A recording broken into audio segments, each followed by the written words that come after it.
इयत्ता 10वी विज्ञान आणि तंत्रज्ञान भाग 2 प्रकरण क्रमांक 6 प्राण्यांचे वर्गीकरण.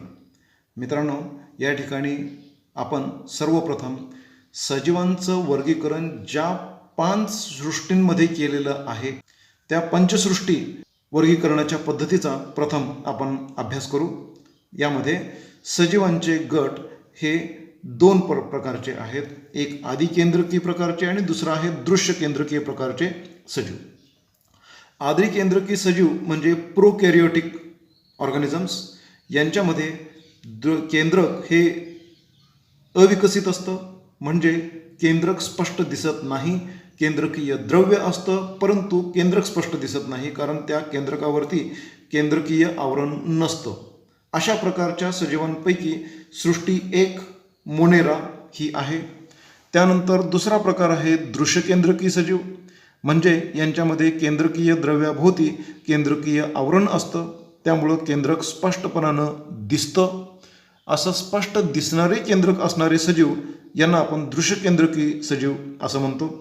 यांचे 2 गट पडतील. एक एकपेशीय सजीव आणि दुसरा आहे बहुपेशीय सजीव. एकपेशीय सजीवांमध्ये सृष्टी क्रमांक 2 आहे प्रोटिस्टा, आणि त्यानंतर पुढं बहुपेशीय सजीवांमध्ये पुन्हा पेशीभित्तिका असणारे आणि पेशीभित्तिका नसणारे असे 2 गट पडतील. या पेशीभित्तिका असणाऱ्यांच्यामध्ये पुन्हा स्वयंपोषी आणि परपोषी असे 2 गट असतील की जे स्वतःचं अन्न स्वतः निर्माण करू शकतील, त्यांना स्वयंपोषी म्हणतात. आणि जे परपोषी आहेत त्यांच्यामध्ये हरितलवक नसल्यामुळं त्यांच्यामध्ये स्वतःचं अन्न स्वतः निर्माण करण्याची क्षमता नसते. ते कुजणाऱ्या सेंद्रिय पदार्थांवर अवलंबून असतात. तर मग ज्यांच्यामध्ये हरितद्रव्य असतं, जे स्वतःचं पोषण स्वतः घडवून आणू शकतात, अशा प्रकारच्या सजीवांना सृष्टी वनस्पतीमध्ये घातलं गेलेलं आहे. त्यामुळं इथाली सृष्टी क्रमांक 3 वनस्पती वर्ग. त्यानंतर आहे परपोषी, की जे स्वतःचं पोषण स्वतः करू शकत नाहीत परंतु यांच्यामध्ये पेशीभित्तिका आहे. तर ही आहे सृष्टी क्रमांक 4 कवकवर्गीय वनस्पती किंवा कवकवर्गीय सजीव. आणि त्यानंतर आहे सृष्टी क्रमांक 5, यांच्यामध्ये पेशीभित्तिका नाही, हे परपोषी आहेत आणि हे चलनवलन करतात, हालचाल करतात. हे आहेत प्राणीवर्गीय सजीव. तर मित्रांनो, आता आपण प्राण्यांच्या वर्गीकरणाचे फायदे कोणते हे आपण पाहूया. तर प्राण्यांच्या वर्गीकरणाचे फायदे की ज्याच्यामुळं प्राण्यांचा एकूणच अभ्यास करणं सोयीस्कर होतं. एखाद्या गटातील मोजक्या प्राण्यांचा अभ्यास केला, काही नमुन्यांचा अभ्यास केला, तरीसुद्धा त्या गटातील इतर उर्वरित सर्व प्राणी जे काही असतील त्यांच्यामध्ये रचना कशा असतील, त्यांची वैशिष्ट्ये काय असतील, ते कसे वागतील किंवा त्यांच्या शरीरामध्ये अंतर्गत बाह्य रचना कशा आहेत, या सर्वांबद्दल आपल्याला एकत्रित माहिती मिळू शकते. त्याचबरोबर प्राण्यांच्या एकूणच उत्क्रांतीविषयी अधिक माहिती आपल्याला मिळवता येते.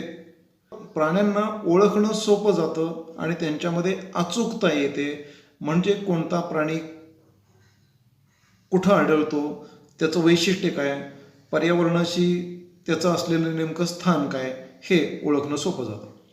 त्याचबरोबर प्राण्यांचे इतर सजीवांच्या बरोबर असलेलं नातं कसं आहे, ते इतरांशी कसे वागतात, म्हणजे एक प्राणी दुसऱ्यांना खातो किंवा एक प्राणी एखाद्या वनस्पतीवर जगतो किंवा तो कोणाचा तरी भक्ष्य असतो वगैरे, अशा प्रकारचे त्यांचं जे परस्परांशी असलेलं रिलेशन आहे, जे नातं आहे, ते समजायला मदत होते. प्रत्येक प्राण्याचा अधिवास म्हणजे राहण्याचे ठिकाण, ज्याला इंग्लिशमध्ये हॅबिटॅट असं म्हटलं जातं, तो समजतो. त्या हॅबिटॅटचं म्हणजे त्या अधिवासाचं महत्त्व समजतं, म्हणजे पर्यावरणाचं महत्त्व समजतं. त्याचबरोबर निसर्गातील त्याचं नेमकं स्थान काय आहे, ज्याला आपण निश किंवा निशे असं म्हणतात, हे समजतं. म्हणजे प्राण्यांमधील वेगवेगळ्या प्रकारच्या अनुकूलनांची सुद्धा माहिती मिळते. अनुकूलन म्हणजे याला इंग्लिशमध्ये ॲडॅप्टेशन असं म्हणतो.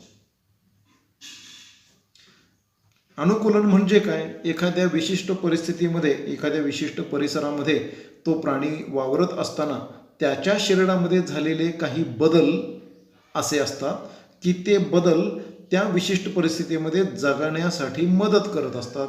त्यांना अनुकूलन असं आपण म्हणतो, म्हणजेच त्याला आपण ॲडॅप्टेशन असं म्हणतो.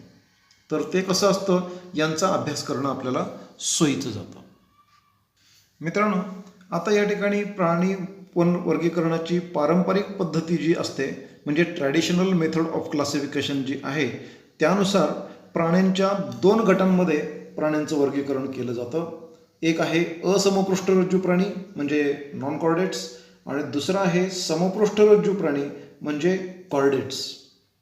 आता समपृष्ठरज्जू आणि असमपृष्ठरज्जू या 2 प्राण्यांच्या रचनांमधील फरक लक्षात घेत असताना प्रथम आपल्याला समपृष्ठरज्जू प्राण्यांची वैशिष्ट्ये लक्षात घ्यावी लागतील आणि मग आपल्याला त्यांच्याशी तुलना करून असमपृष्ठरज्जू प्राणी म्हणजे काय हे समजून घेता येतं. आणि म्हणून प्रथम आपण समपृष्ठरज्जू प्राण्यांची वैशिष्ट्य आणि त्याला कॉन्ट्रास्ट होतील किंवा त्याच्या विरुद्ध असे काही गुणधर्म असमपृष्ठरज्जू प्राण्यांची जी आहेत ती आता आपण पाहूया. तर समपृष्ठरज्जू प्राण्यांच्या शरीरामध्ये त्यांच्या शरीरामध्ये पृष्ठरज्जू म्हणजे नोटोकॉर्ड नावाचा एक आधारक असतो, म्हणजे त्याला आपण स्केलेटन असं इंग्लिशमध्ये म्हणतो. तर असं स्केलेटन असतं हे नोटोकॉर्ड नावाचं. अशा प्रकारचा नोटोकॉर्ड किंवा पृष्ठरज्जू असमपृष्ठरज्जू प्राण्यांच्या शरीरामध्ये नसतो. त्यानंतर पुढील मुद्दा आहे, श्वसनासाठी समपृष्ठरज्जू प्राण्यांच्या शरीरामध्ये कल्लाविदरे म्हणजे गिल स्लिट्स अर्थात हे फॅरिंजियल गिल स्लिट्स असतात. फॅरिंजियल गिल स्लिट्स म्हणजे काय?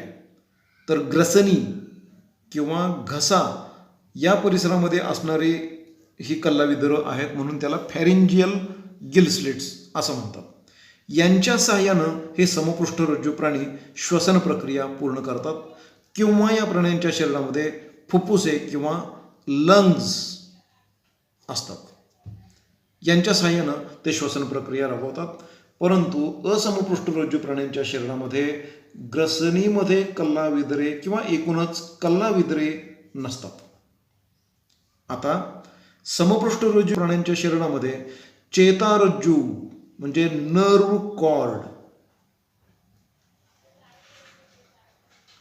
एकच असतो, सिंगल असतो. तो पोकळ आहे, त्याच्यामध्ये मध्यनाल असते आणि या मध्यनालातून सेरेब्रोस्पायनल फ्लुइड प्रमस्तिष्क मेरुद्रव प्रवाहित होत असतो आणि हा शरीराच्या पृष्ठ बाजूस असतो म्हणजे पाठील बाजूस असतो, मागील बाजूस असतो.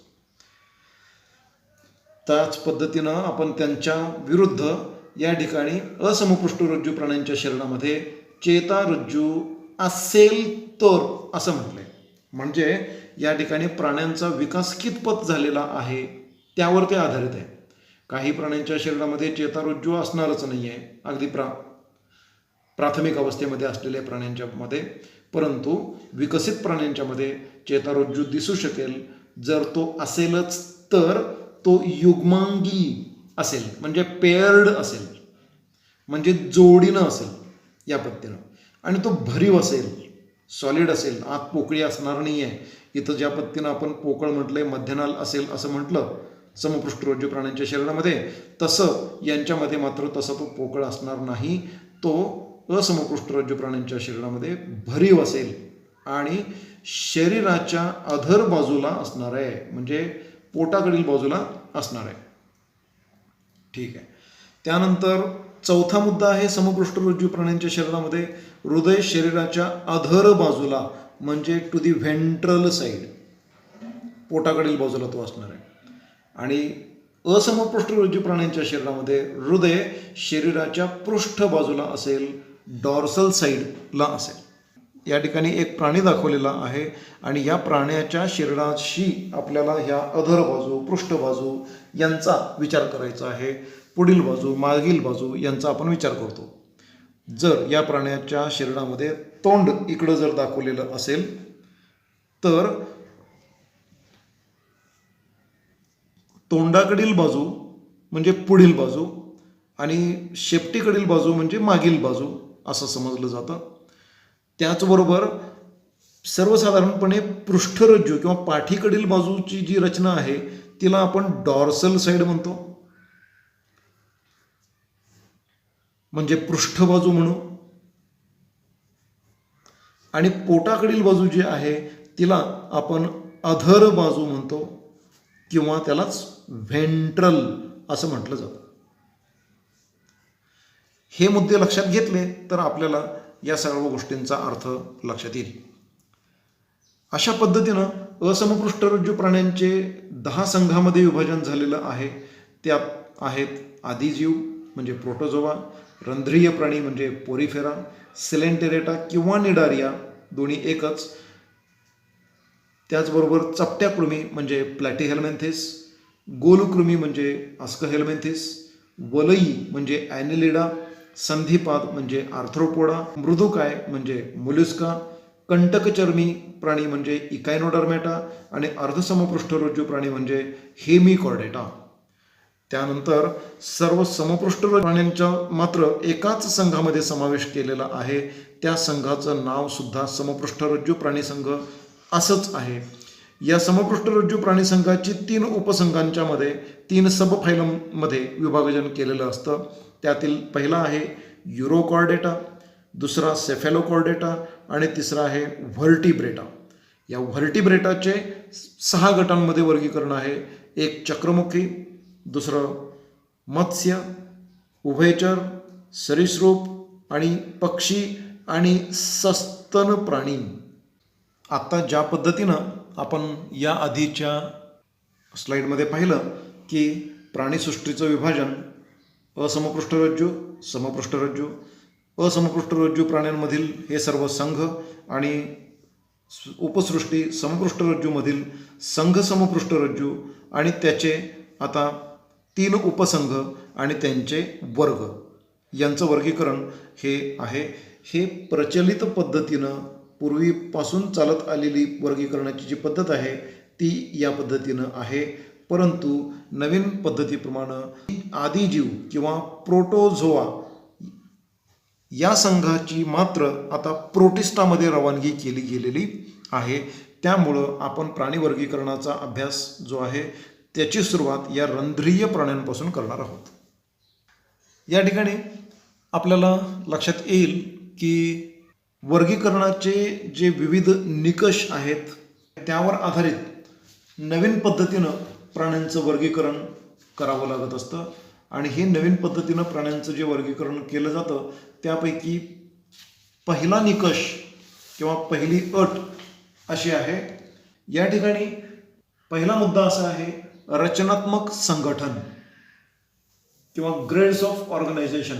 या ठिकाणी प्राण्यांचं जे शरीर आहे हे शरीर एकपेशीय आहे की द्विपेशीय आहे किंवा अनेक बहुपेशीय आहे अशा पद्धतीनं विचार करून त्या पेशींच्या पासून जर उती तयार झालेले आहेत की नाही आहेत, त्या उती एकत्र येऊन अवयव तयार झालेले आहेत की नाही आहेत, किंवा अवयव तयार झाल्यानंतर त्यापासून अवयव संस्था तयार झालेली असते नसते, अशा पद्धतीनं या विचार जो केलेला जातो यांना आपण आधारभूत मुद्दे असं म्हणू.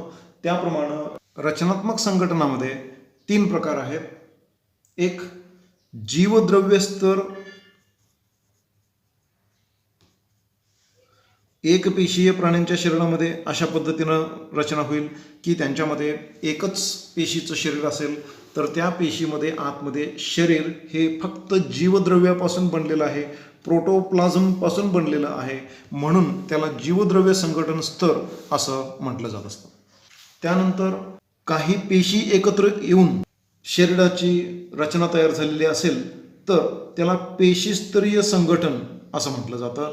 आणि त्याचं उदाहरण आहे हे पोरिफेरा किंवा रंध्रीय प्रकारचे प्राणी. यामध्ये काही पेशींचे थर फक्त एकापुढे एक मांडले गेलेले आहेत आणि त्यांच्यापासून हे शरीर बनतं. साधी सोपी शरीर रचना आपल्याला या ठिकाणी पाहायला मिळते. त्यानंतर पुढील रचनात्मक संघटन आहे पेशी उतीस्तर संघटन. आणि या पेशी उतीस्तर संघटनामध्ये सिलेंटरेटा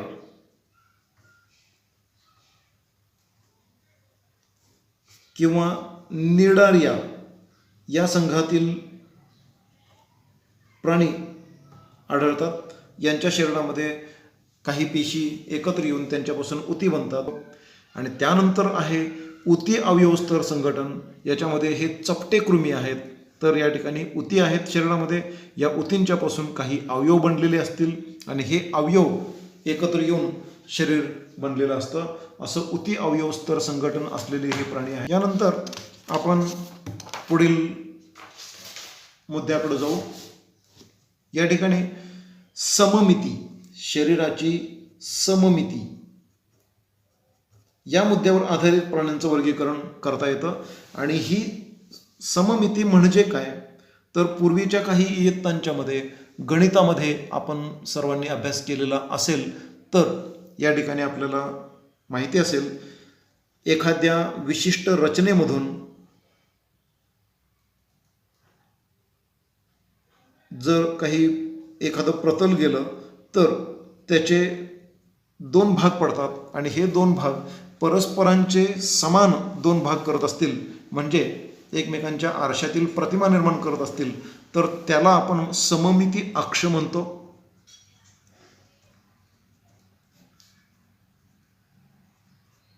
अशा प्रकारच्या सममिती अक्ष एखाद्या प्राण्याच्या शरीरामधून जातात का, गेल्या तर त्यांचे सममितीचे प्रकार कोणते यावर आधारित वर्गीकरण केलं जात असतं. आणि मग त्याचा पहिला मुद्दा या ठिकाणी आहे असममित शरीर. म्हणजे या प्राण्यांच्या शरीरामध्ये शरीर अनियमित असतं, त्यामुळं त्यांच्या शरीरामधून एकही सममिती अक्ष जाऊ शकत नाही. म्हणजे ते अनियमित आकारामुळं त्यांची अशा प्रकारची सममिती आढळत नाही. आणि म्हणून त्यांना आपण असममित शरीर किंवा असिमेट्रिकल बॉडी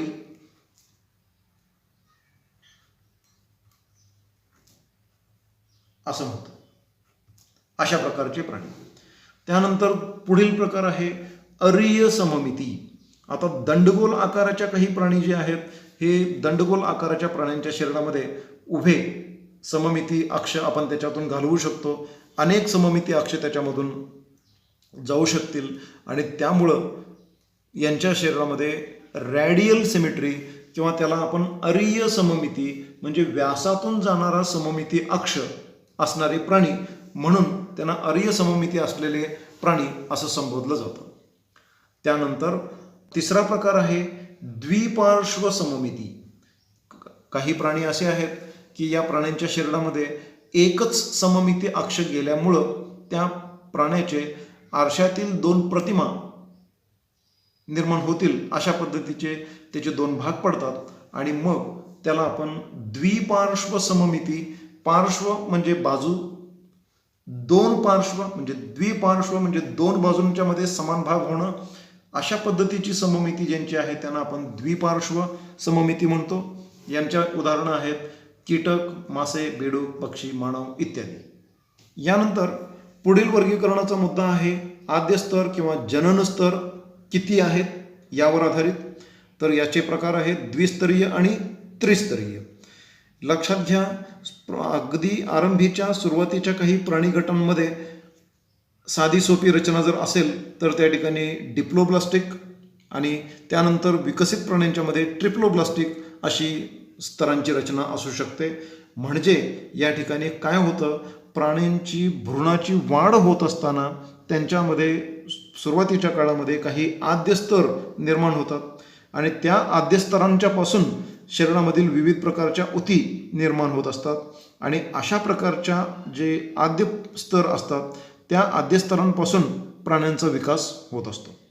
पुढे जाऊन त्या आद्य स्तरांच्यापासून काही प्राण्यांच्या शरीरामध्ये सर्वात बाहेरील बहिर्जन स्तर, सर्वात आतील अंतर्जनन स्तर आणि त्यांच्यामध्ये असणारा मध्य स्तर जो असतो, अशा पद्धतीनं तयार होणारे 3 स्तरांच्यापासून तयार झालेले शरीर याला त्रिस्तरीय शरीर असं म्हटलं जात असतं, म्हणजे ट्रिप्लोब्लास्टिक असं म्हटलं जात असतं.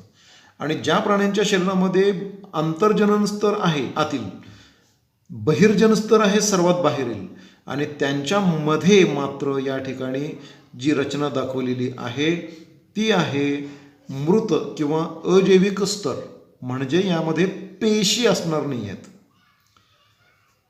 या पेशींच्या रचनेऐवजी या ठिकाणी काही प्रकारचे प्रोटीन्स, काही प्रोटीनचे तंतू हे या ठिकाणी असतील, त्यांनी ते भरलेलं असेल, म्हणजे पेशीय रचना या ठिकाणी मधल्या स्तरामध्ये आढळणार नाही.